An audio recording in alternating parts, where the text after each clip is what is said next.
ओम नमो भगवते वासुदेवाय नमः। जय माता रानी। दोस्तों, आपके अपने चैनल धर्म साधना में आपका बहुत बहुत स्वागत है। माँ भगवती दुर्गा की कृपा सदैव आप और आपके समस्त परिवार पर बनी रहे। दोस्तों, उत्पन्ना एकादशी मार्गशीर्ष मास में आने वाली एकादशी को उत्पन्ना एकादशी कहा जाता है। ये एकादशी मार्गशीर्ष मास के कृष्ण पक्ष में आती है।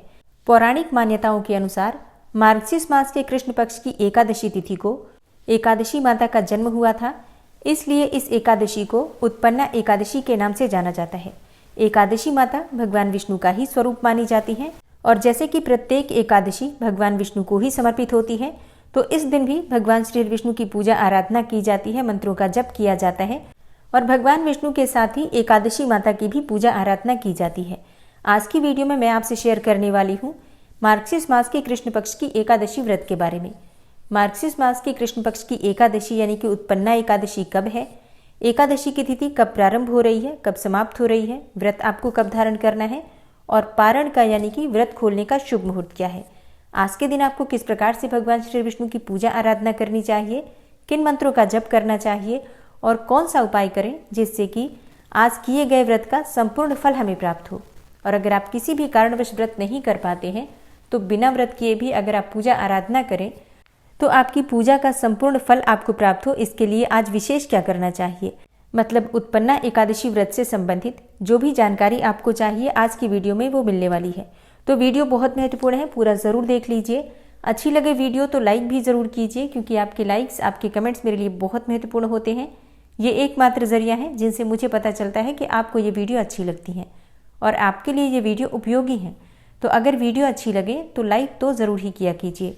दोस्तों, उम्मीद करती हूँ कि आप लोग मार्गशीर्ष मास का महात्म्य प्रतिदिन जो कथाएं अपलोड हो रही हैं ज़रूर सुनते होंगे। सुबह 5 बजे वीडियो अपलोड हो जाती है। अगर आप लोग अब तक नहीं सुन पा रहे हैं तो ज़रूर सुनिए।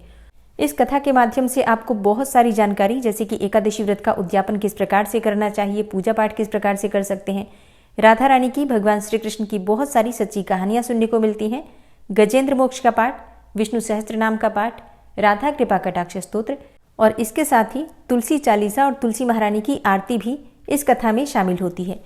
तो आप लोग प्रयास कीजिए कि प्रतिदिन सुबह उस कथा को ज़रूर सुने। इससे आपका पूरा दिन सकारात्मक भी रहेगा और आपको आपके कार्यों में सफलता भी मिलेगी।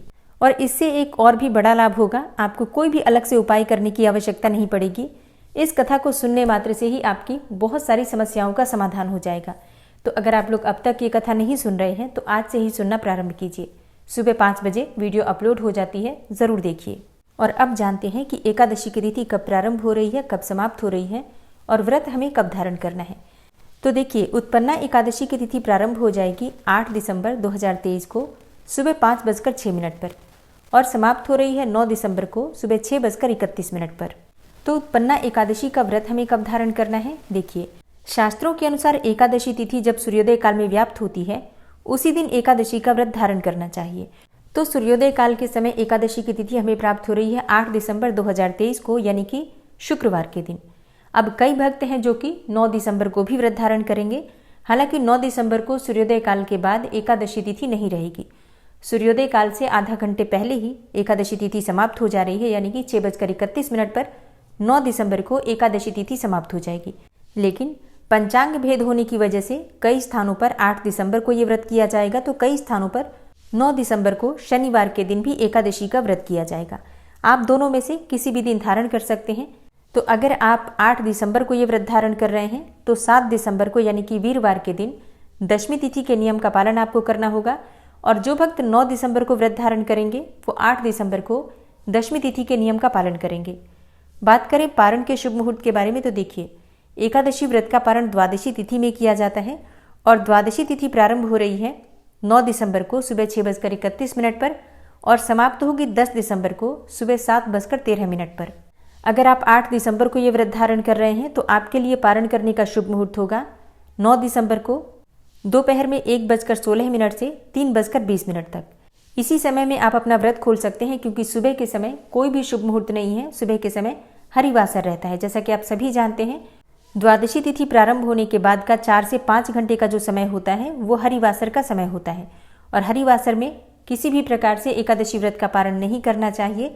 इसे पाप करने के समान माना गया है और इस प्रकार अगर हम व्रत खोलते हैं तो हमारे किए गए व्रत का संपूर्ण फल हमें नहीं मिलता उल्टे दोष भी लगता है। इसलिए अगर आप 8 दिसंबर को व्रत धारण कर रहे हैं तो 9 दिसंबर को दोपहर में 1:16 से 3:20 के बीच में अपना व्रत खोल लीजिए।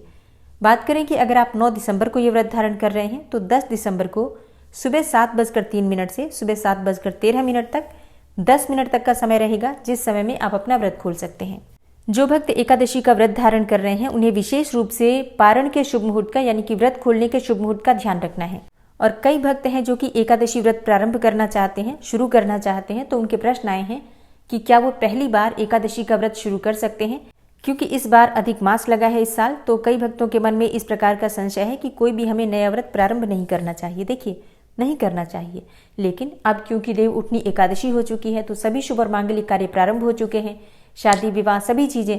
तो ऐसे में अगर आप कोई भी नया व्रत प्रारंभ करना चाहते हैं जैसे कि एकादशी या कोई और भी व्रत, तो बिल्कुल कर सकते हैं। तो जो भक्त व्रत शुरू करना चाहते हैं उत्पन्ना एकादशी से आप अपने व्रत की शुरुआत कर सकते हैं।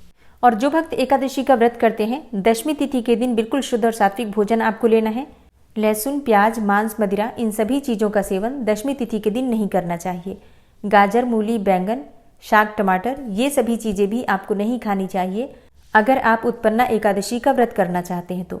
और हाँ, संध्या काल में सूर्यास्त होने के बाद आपको नमक का और भोजन का सेवन नहीं करना है। मतलब अगर आप रात में कुछ खाना चाहें तो फलाहार इत्यादि ले सकते हैं। अगर संभव हो तो भूमि पर शयन करना चाहिए और ब्रह्मचर्य का पूर्ण रूप से पालन करना चाहिए दशमी से लेकर द्वादशी तक। फिर एकादशी के दिन आपको प्रातःकाल जल्दी उठना है।